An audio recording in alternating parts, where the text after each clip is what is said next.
অনেকদিন বাদে সালমান খান ফিরেছেন সিকান্দার মুভি দিয়ে। সিকান্দারের ট্রেলারে সালমান খান যে সোয়াগ দেখিয়েছিলেন তা ছিল দুর্দান্ত। তাই তো আপনাদের মাঝে ঝটপট নিয়ে এসেছি সিকান্দার মুভির এক্সপ্লেন শুরু করার আগে সবাইকে জানাই ঈদ উল ফিতরের শুভেচ্ছা। গল্পের শুরুতে আমরা দেখতে পাই একজন লোক দলবল নিয়ে প্লেনের মধ্যে বসে এক মহিলাকে হেনস্থা করছে, সাথে মহিলার অতীতের ইতিহাস উল্লেখ করে ফিজিক্যালি অ্যাবিউজড করে। সেই সময় এক আগন্তুক এসে সেই লোকসহ তার দলবলকে প্রচুর মারে। এক সময় লোকটি নত স্বীকার করে এবং সেই মহিলার কাছে মাথা নত করে। এরপর সিন শিফট করে দেখানো হয় মুম্বাইয়ের এক পাওয়ারফুল রাজনীতিবিদকে, যে আবার মুম্বাইয়ের হোম মিনিস্টার। প্লেনে যে লোকটি মার খেয়েছিল তার নাম হচ্ছে অর্জুন, আর অর্জুনের বাপ হচ্ছে হোম মিনিস্টার। তো ছেলেকে যে মেরেছে তা এনকাউন্টার করার জন্য পুলিশ অফিসার প্রকাশকে পাঠায় হোম মিনিস্টার। হোম মিনিস্টারের অর্ডার অনুযায়ী সেই আগন্তুকের ডিটেলস বের করে প্রকাশ। তখন আমরা জানতে পারি সেই আগন্তুকের নাম সঞ্জয় রাজকোট। তো সঞ্জয়কে ধরতে তার বাড়িতে যায় প্রকাশ। গিয়ে সে জানতে পারে সঞ্জয় রাজকোট এই রাজ্যের রাজা। ভেতরে গেলে সঞ্জয় রাজকোটের ওয়াইফ অর্থাৎ রানী সাহেবা জানায়, আমার হাজবেন্ড জানতো আপনি এখানে আসবেন, তাই আগেই পুলিশ স্টেশনে গেছে, তাই এখন যেতে পারেন, কিন্তু আপনাদের গাড়িতে না, আমাদের গাড়িতে। তো প্রকাশ বাইরে আসলে দেখে পুরো রাজ্যের মানুষ সেখানে জড়ো হয়েছে, যেমনটা আগে রাজার বাড়িতে প্রজারা আসতো। দেখে তাদের গাড়িও সব ভেঙে ফেলছে। তাই শেষমেশ প্রকাশ সহ তার ফোর্সকে রাজার গাড়িতে করে থানাতে ব্যাক করতে হয়। এরপর থানার সামনে আসলে দেখে সেখানে প্রচুর মানুষের সমাগম। তো প্রকাশ ভেতরে প্রবেশ করলে আমরা দেখতে পাই সঞ্জয় রাজকোট রাজার মতোই পুলিশ স্টেশনে বসে আছে, যেখানে চারপাশে রয়েছে বড় বড় সব পুলিশ অফিসার। এর মধ্যে একজন প্রকাশকে বোঝায়, তুমি এটা কি করতে গিয়েছিলে? জানো না সে এই রাজ্যের রাজা? প্রকাশ জানায়, হোম মিনিস্টারের অর্ডারে গিয়েছিলাম। তখন অফিসার বলে, সব সময় রাজনীতি চলে না। এরপর সঞ্জয় রাজকোটকে চলে যেতে বলা হয়। সেই সময় প্রকাশ সঞ্জয়কে জানায়, তুমি কার গায়ে হাত দিয়েছ জানো? এই খেলা এখানেই শেষ হচ্ছে না। জবাবে সঞ্জয় বলে, যা হবে দেখা যাবে, আমি কোনো ভুল কাজ করিনি। এরপর সঞ্জয় রাজকোট থানা থেকে চলে আসতে গেলে তার ওয়াইফ ফোন দেয় প্রকাশকে আর বলে, কি আমার হাজব্যান্ডকে ধরতে পারলেন না তো? আপনি আর আপনার হোম মিনিস্টার কখনোই আমার হাজব্যান্ডকে ছুঁতেও পারবেন না। প্রকাশও জানায়, কোনোদিন বাইরে তো পাবো, সেদিন আমি তাকে ধরব। সঞ্জয়ের ওয়াইফ আবার বলে, জীবনেও তো তা করতে পারবেন না। এই বলে সে ফোন কেটে দেয়। এরপর সঞ্জয় তার ওয়াইফকে নিয়ে একটা বিয়ের প্রোগ্রামে গেলে সেখানে এক পুলিশকে নিয়ে ফলো করে প্রকাশও। সাথে আরও ডিটেলস সংগ্রহ করে সঞ্জয়ের। ডিটেলস সংগ্রহ করে সঞ্জয়কে মারার জন্য গুন্ডা হায়ার করে। এই গোপন তথ্য অন্য পুলিশটা রানী সাহেবা অর্থাৎ সঞ্জয়ের ওয়াইফকে ফোন করে সব বলে। তাই বিয়ে থেকে ফেরার সময় রানী তার রাজার জন্য চিন্তায় পড়ে যায়। তাই বিভিন্ন কথা বলতে বলতে হোয়াটসঅ্যাপে সবাইকে টেক্সট করে জানায় যে সঞ্জয় বিপদে। তো এক সময় গুন্ডাদের মুখোমুখি হয়েই যায় সঞ্জয়। তখন একাই সে তাদের সাথে লড়াই করে। এক সময় সঞ্জয় পড়ে যায় পয়েন্ট ব্ল্যাক শুটে। ততক্ষণে সঞ্জয়ের লোকজন রানীর কথা অনুযায়ী চলে আসলে ভয়ে পালিয়ে যায় গুন্ডারা। এরপর আমরা দেখতে পাই রাজা আর রানীর রোমান্স। ওইদিকে হোম মিনিস্টার তার ছেলে অর্জুনের বার্থডে সেলিব্রেট করে। সেই সময় প্লেনের মধ্যে থাকা মহিলার কাছে অর্জুনের মাথা নত হওয়ার ভিডিও সবার কাছে পৌঁছে যায়, মানে ভিডিওটা ভাইরাল হয়ে যায়। তখন মাথা গরম হয়ে যায় হোম মিনিস্টারের। অর্জুনও বলে, আমাকে আর কেউ ভয় পাবে না, বাইরে মুখও দেখাতে পারবো না। তখন তার বাবা জানায়, যখন ওই লোকের মাথা কাটা হবে ঠিক তখনই সবাই আবার ভয় পাবে। এরপর সিন শিফট হলে রানীর থ্রোতে আমরা প্রেগনেন্সির কথা জানতে পারি। রানীর ব্যাপারটা যখন তার রাজা সাহেবকে বলতে যাবে তখন রাজমহলে আসে রাজার ম্যানেজার। তাই রানীর থেকে কোনো কথা না শুনেই রাজা চলে আসে ম্যানেজারের কাছে। ম্যানেজার তখন জানায়, পাঞ্জাবের এক ড্রিলার আমাদের থেকে বারুদ নিয়েছিল, আমি ভুল করেছি এটা দিয়ে। কথাটা শুনে সঞ্জয় জিজ্ঞেস করে, ওই বারুদ দিয়ে কি টেরোরিস্টরা পাঞ্জাবে ব্লাস্ট ঘটিয়েছে? উত্তর হ্যাঁ হলে সঞ্জয় রেগে যায় ম্যানেজারের ওপর আর চর মেরে বাইরে বের করে দেয়। এরপর ওই পুলিশ অফিসার আবার রানীকে ফোন করে ভেতরের গোপন তথ্য ফাঁস করে। সে জানায়, প্রকাশ গুন্ডা দিয়ে রাজা সাহেবের ম্যানেজারকে মারতে যাচ্ছে, আর ম্যানেজার মারা গেলে পাঞ্জাবের বোম ব্লাস্টের ঘটনায় রাজা সাহেব ফেঁসে যাবে। প্রকাশ সাহেব এভাবেই রাজা সাহেবকে ফাঁসানোর চেষ্টা করছে। কথাগুলো শুনে রানী সাহেবা জানায়, আমার রাজার কখনোই কিছু হতে দেব না। ওইদিকে ম্যানেজারকে আক্রমণ করতে আসে গুন্ডারা। সেই সময় সঞ্জয় সেখানে উপস্থিত হয় আর সবাইকে মারে। সঞ্জয়ের পিছু পিছু সেখানে রানীও আসে। রানী জানে এখানে বোম রাখা হয়েছে, তাই একসময় সঞ্জয়কে তার কাছে ডাকে। তখন বোম ব্লাস্ট হলে রানীর জন্য বেঁচে যায় রাজা সঞ্জয়। এরপর রানী শায়স্ত্রীর জানায়, তুমি কয়েকদিন অন্য কোথাও চলে যাও, এখানে থাকলে পুলিশ তোমাকে মেরে ফেলবে, তাই দূরে থাকো আর কোর্টে গিয়ে সমস্যা সমাধান করো। সায়শ্রীর কথা মেনে নেয় সঞ্জয়, তাই অন্য জায়গায় যায়। তখন আমরা সায়শ্রীর পেটে রক্তের দাগ দেখতে পাই। বোম ব্লাস্টের সময় একটা প্রিন্টার তার শরীর ভেদ করে, কিন্তু তা সে সঞ্জয়কে জানায় না। সঞ্জয়কে বিদায় দিয়ে সায়শ্রী অ্যাডমিট হয় হাসপাতালে। তখন সঞ্জয়ের লোক ফোন করে সঞ্জয়কে জানায়, সাথে বলে just normal check up, tension করার কিছু নেই। এমনিতে ওয়াইফের প্রতি সেরকম টান কখনোই ছিল না সঞ্জয়ের। এর মধ্যে কোর্টে গিয়ে সব সমাধান করে ফেলে সঞ্জয়, কিন্তু এরপরেই সবচেয়ে দুঃখের কথা জানতে পারে সে, কারণ সায়শ্রী মারা যায়। তাই দ্রুত হাসপাতালে যেতে হয় সঞ্জয়কে। এরপর সায়শ্রীর ফোন ঘাঁটলে দেখে তাকে কত মেসেজ করেছে সে। তখন ডাক্তার এসে জানায়, রানী সাহেবা মরণোত্তর অর্গান ডোনেশন করেছে, তাই আপনার পারমিশন লাগবে। পারমিশন দেয় সঞ্জয়। এরপর সায়শ্রীর সৎকার কার্যক্রম শেষ করে বাড়ি আসলে একা ফিল করে। যদিও সে সায়শ্রীকে সেরকম সময় দিত না, তবে পেছনের অনেক স্মৃতিই তার মনে পড়ে। সায়শ্রীর মৃত্যুর পর সায়শ্রীকে আরও ভালোভাবে জানার জন্য সায়শ্রীর বন্ধুদেরও আমন্ত্রণ করে। তখন সঞ্জয় জানতে পারে সায়শ্রী প্রেগনেন্ট ছিল। এরপর সে আরও ইমোশনাল হয়ে পড়ে, তাই ডাক্তারকে ফোন করে আর জিজ্ঞেস করে সায়শ্রীর কি কি অর্গান ডোনেট করেছে। ডাক্তার জানায় লাঞ্চ, কিডনি, চোখ। সঞ্জয় আরও জিজ্ঞেস করে এগুলো যাদেরকে ডোনেট করা হয়েছে তাদের কোথায় পাবো। ডাক্তার বলে মুম্বাই। ভালোবাসার মানুষের অর্গানের মায়ায় সঞ্জয় এবার মুম্বাই যাওয়ার সিদ্ধান্ত নেয়। এরপর একা যেতে চাইলে তার সঙ্গী সাথী রানী সাহেবার বিভিন্ন স্মৃতি নিয়ে তার সাথে কথা বলে। তখন সিনটা হয়ে যায় আরও ইমোশনাল। তাই সঞ্জয় তার দলবল নিয়েই মুম্বাই পাড়ি জমায়। মনে আছে নিশ্চয়, মুম্বাইয়ের হোম মিনিস্টার হচ্ছে অর্জুনের বাপ। তাহলে কি সামনে বড় বিপদে পড়তে যাচ্ছে সঞ্জয় রাজকোট? চলুন সামনে আগানো যাক। তো মুম্বাইয়ে নেমে সঞ্জয় দামি গাড়ি ছেড়ে ট্যাক্সি করে প্রথম অর্গান রিসিভারের কাছে যায়। প্রথম অর্গান রিসিভার একটা বাচ্চা।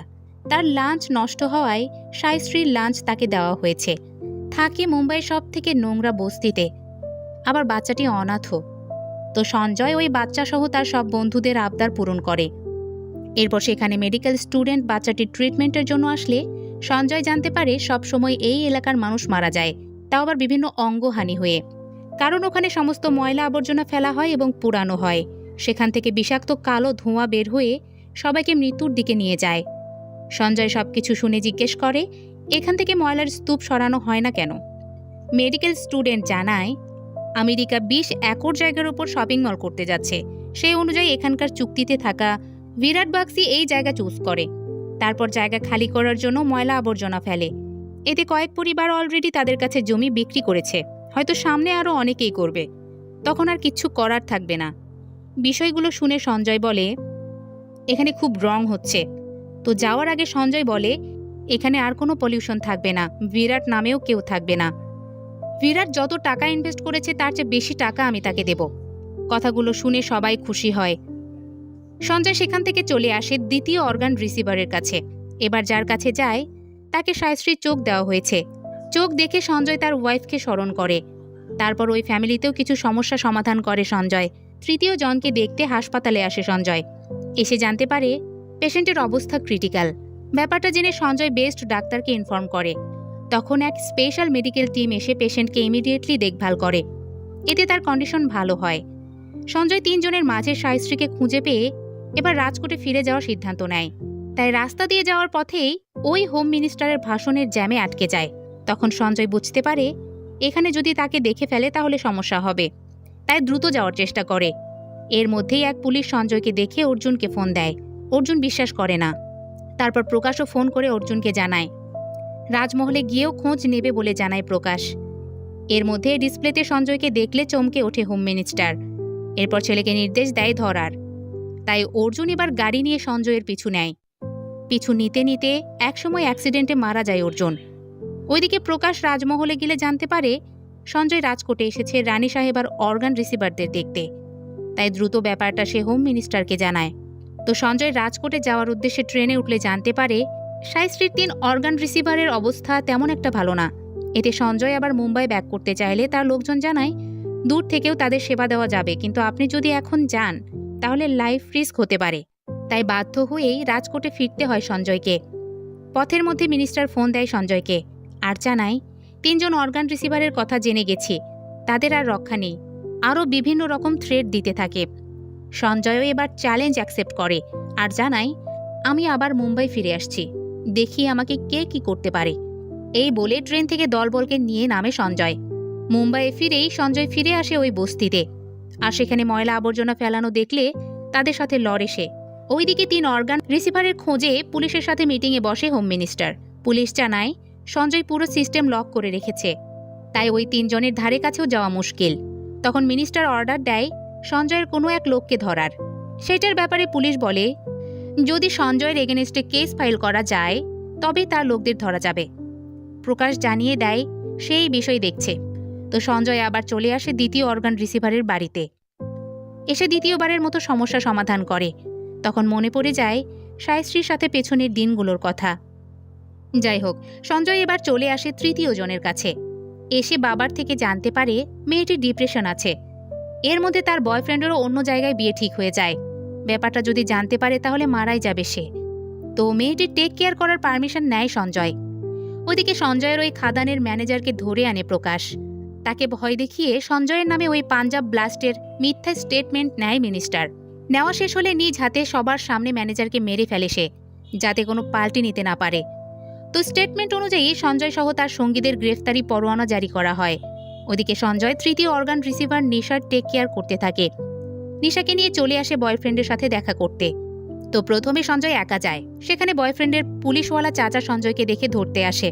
তখন সঞ্জয় সেখানে সবাইকে মেরে নিশাকে নিয়ে চলে আসে। এরপর জানতে পারে খাদানের ম্যানেজারকে পুলিশ মেরে ফেলেছে। মেরে ফেলার আগে সে তার নামে স্টেটমেন্ট দিয়েছে, তাই পুলিশ তাকে খুঁজছে। এর মধ্যেই পুলিশ চলে আসে সঞ্জয়ের কাছে। তখন সঞ্জয় টাকা দিয়ে ব্যাপারটা সামলায়, আর ওই টাকা পুলিশকে দিতে যায় সঞ্জয়ের 2 লোক। তখন তারা পুলিশ স্টেশন থেকে প্রকাশের থ্রোতে জানতে পারে সঞ্জয়কে যে পুলিশ ধরবে তাকে 1 কোটি টাকা দেওয়া হবে। কথাগুলো শুনে তারা সঞ্জয়কে ব্যাপারটা জানায়, তাই সঞ্জয় প্রকাশের বাড়িতে যায়। যাবার পরে প্রকাশ যখন সঞ্জয়কে মারতে আসে তখন সঞ্জয় তার মোকাবেলা করে, আর উল্টে তাকে প্রচুর মারে। এর মধ্যে প্রকাশের ওয়াইফ এবং বাচ্চা চলে আসলে তাকে মারা থামিয়ে তার সাথে ভালো ব্যবহার করে, যেন সেখানে কিছুই হয়নি। সাথে তাকে রিয়েলাইজ করায় পুলিশি পেশা অনেক সম্মানের। বউ বাচ্চাকে ঠিকঠাক রাখতে পেশার সৎ ব্যবহার করার পরামর্শ দেয় সঞ্জয় তাকে। এরপর দ্বিতীয় অর্গান রিসিভার যাকে সায়শ্রীর চোখ দেওয়া হয়েছে সে আবার বিভিন্ন সমস্যার মধ্যে পড়ে। সেখানে এসে আবার সমস্যা সমাধান করে সঞ্জয়। তারপর যায় ওই বিরাটের আস্তানায়। তখন বিরাট বলে, তুমি নাকি আমার 20 ফ্ল্যাট কিনে নিয়েছ, দাম কত জানো? সঞ্জয় দামের হিসাব দেয় আর জানায়, ডাবল টাকায় কিনে নেব, টাকাও সাথে নিয়ে এসেছি। পার্কিং লটে কন্টেইনারের ভিতরে আছে। বিরাট কন্টেইনার ভর্তি টাকা দেখে বলে, একজন যদি তোমাকে মেরে টাকাগুলো নিয়ে নেয়? তখন সিসিটিভি ক্যামেরায় এক ব্লাস্টের ফুটেজ দেখায় সঞ্জয় আর জানায়, এটা তো স্যাম্পল, বেশি কিছু করলে এক্সাম্পল দেখিয়ে দেব। সবকিছু বিবেচনায় বিরাট প্লট হস্তান্তর করে সঞ্জয়ের কাছে। এরপর লোকজন দিয়ে সব ময়লা সরিয়ে ফেলে। খুশিতে পুরো এলাকাবাসী উৎসবে মেতে ওঠে। সেখানে যোগ দেয় সঞ্জয়ও। এরপর আবার সে দ্বিতীয় অর্গান রিসিভারের বাড়িতে আসে খোঁজ খবর নিতে। তখন বাড়ির সবাই সঞ্জয়ের সাথে আন্তরিকতা দেখায়। সঞ্জয়ও তাদের সাথে মিলে মিশে যায়। এর মধ্যেই প্রকাশ আবার 3 জনের ডিটেল বের করে আর তা হোম মিনিস্টারকে জানায়। হোম মিনিস্টার বলে, এবার সব খেল খতম করব। তো দ্বিতীয় অর্গান রিসিভারের হাজবেন্ড একটা কাজে থানাতে আসলে দেখে সঞ্জয়ের ছবি ক্রিমিনাল বোর্ডে, তাই বাড়ি এসে সবাইকে জানায়। ওইদিকে প্রথম অর্গান রিসিভার বাচ্চাটা অসুস্থ হয়ে অস্থায়ী জায়গায় চিকিৎসা নিলে সঞ্জয় এসে বড় হাসপাতালে নিয়ে যেতে চায়।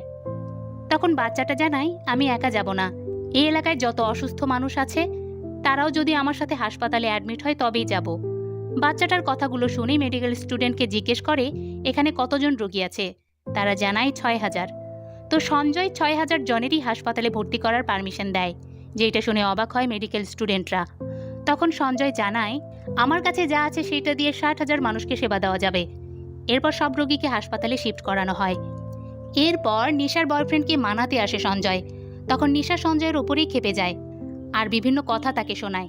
সেই সময় সঞ্জয়ের কাছের লোকজন উপস্থাপন করে সঞ্জয় আসলে কি আর কেনই বা এখানে সে এসেছে। নিশা সব জেনে কান্না করে আর সরি বলে সঞ্জয়কে। ওইদিকে ভাইদের অর্থাৎ দ্বিতীয় অর্গান রিসিভার সহ তার পুরো ফ্যামিলিও সঞ্জয়ের সম্পর্কে সবকিছু জেনে আফসোস করে, কারণ তারা সঞ্জয়ের নামে কি না কি বলেছে, আর সেই সঞ্জয়ের মৃত ওয়াইফের চোখ কিনা তাদের পরিবারে। ওইদিকে হাসপাতালে লাংস রিসিভার বাচ্চাটার অবস্থা খারাপ হয়। তখন সেখানেও জানানো হয় সঞ্জয় আসলে কে। অর্থাৎ 3 অর্গান রিসিভার জেনে যায় সঞ্জয় কেন তাদেরকে এত টেক কেয়ার করছে। তো বাচ্চাটার অবস্থা খারাপ হতে থাকলে বিদেশি ডাক্তারকে দ্রুত নিয়ে আসার সিদ্ধান্ত নেয়। এর মধ্যে ডাক্তার এয়ারপোর্টে চলে আসলে সঞ্জয় তাকে নিতে যায়। সেই সময় মিনিস্টারের লোকজন ভাইদেই সহ তার পরিবারের ওপর আক্রমণ করার লোক পাঠায়। তো তারা দ্রুত হাসপাতালে চলে আসে সঞ্জয়ের কাছে। নিশা তখন অনলাইনে এসে সঞ্জয় এবং তার ওয়াইফের অর্গান ডোনেশন সম্পর্কে বললে সবার লোকেশন প্রকাশের মাধ্যমে জেনে যায় মিনিস্টার। তাই অনেক লোক পাঠায় সঞ্জয় সহ 3 জনকে মারার জন্য। কিন্তু হাসপাতালে সঞ্জয় থাকে না, এয়ারপোর্টে যাচ্ছে। তো সঞ্জয়কে তার লোকজন ফোনে হামলার ব্যাপারটা জানালে সঞ্জয় তাদেরকেই সামলাতে বলে। তাই মিনিস্টারের অসংখ্য লোকজনের সাথে সংঘর্ষে লিপ্ত হয় সঞ্জয়ের সঙ্গীর সাথে। একসময় লড়াইয়ের সঙ্গীর সাথে আহত হলে সেখানে সঞ্জয় আসে আর সবাইকে শেষ করে দেয়। এরপর জানতে পারে বিদেশি ডাক্তার এসেও মিনিস্টারের কথাতে ইমিগ্রেশনেই সমস্যায় পড়েছে, তাই সে আবার বিদেশ ফিরে যাচ্ছে। কথাটা শুনে মাথা গরম হয়ে যায় সঞ্জয়ের। তাই সে এবার মিনিস্টারের মুখোমুখি হওয়ার সিদ্ধান্ত নেয়। তারপর এক ধামাকার মধ্য দিয়ে মিনিস্টারের বাড়িতে উপস্থিত হয় সঞ্জয়। এরপর বাইরের পোষা কুকুরগুলোর সাথে লড়ে ভেতরে প্রবেশ করে সঞ্জয় আর সিএমকে ফোন দিয়ে হোম মিনিস্টারের পদ থেকে তাকে সরিয়ে ফেলে। তো এক্স হোম মিনিস্টারের সামনে এসে সঞ্জয় এবার বলে, তুই চেয়েছিলি না ডক্টর যেন না আসতে পারে, কিন্তু ডক্টর তো চলে এসেছে এবং চিকিৎসাও করছে। কথাটা শুনে এক্স মিনিস্টার সঞ্জয়কে আঘাত করতে আসলে সঞ্জয় এক মায়েরই তাকে ঠান্ডা করে ফেলে। এরপর সঞ্জয় হাসপাতালে ফিরলে ডাক্তার জানায় সফলভাবে সার্জারি হয়েছে। তখন সঞ্জয় অন্য 2 অর্গান রিসিভার সহ বাচ্চাটিকে দেখতে যায়। বাচ্চা চোখ খুলে ধন্যবাদ দেয় সঞ্জয়কে, সাথে ওই 2 জনও ধন্যবাদ দেয়। তখন সঞ্জয় জানায়, এই সব কিছু আমার শাইশ্রীর। তো এক্স মিনিস্টারের বাড়িতে হামলার জন্য প্রকাশ এবার সঞ্জয়কে হ্যান্ডকাপ পরিয়েই ফেলে, যা সে রানী সাহেবাকে বলেছিল। তারপর থানার দিকে নিয়ে যেতে থাকলে হাসপাতালের বাইরে মানুষের জনসমুদ্রে আটকে পড়ে। তখন প্রকাশ ভেবে নেয় হয়তো রাজকোটের মানুষ সঞ্জয়কে ছাড়িয়ে নিতে এখানে এসেছে, যা তার সাথে আগেও হয়েছে। কিন্তু পাশ থেকে একজন জানায় এরা সবাই মুম্বাইয়ের। সঞ্জয় এখন মুম্বাইয়ের রাজা। তাই প্রকাশ সঞ্জয়ের হ্যান্ডকাপ খুলে দিতে বাধ্য হয়। সেই সাথে শেষ হয় সিকান্দার মুভি। সালমান খান অনেক দিন পর অ্যাকশন ফ্যামিলি ড্রামা নিয়েই হাজির হয়েছেন। গল্পে ইমোশনাল ব্যাপারটা বেশ ভালোই ছিল। অ্যাকশনেও নিজের সোয়াগ দেখাতে পেরেছেন সালমান খান, তবে তার থেকে আরও বেশি ডিফারেন্ট কিছু আমরা এক্সপেক্ট করতেই পারি। তো সিকান্দার আপনাদের কেমন লাগলো তা জানাতে পারেন আমাদের। এতক্ষণ ফিল্মি বিটসের সাথে থাকার জন্য ধন্যবাদ।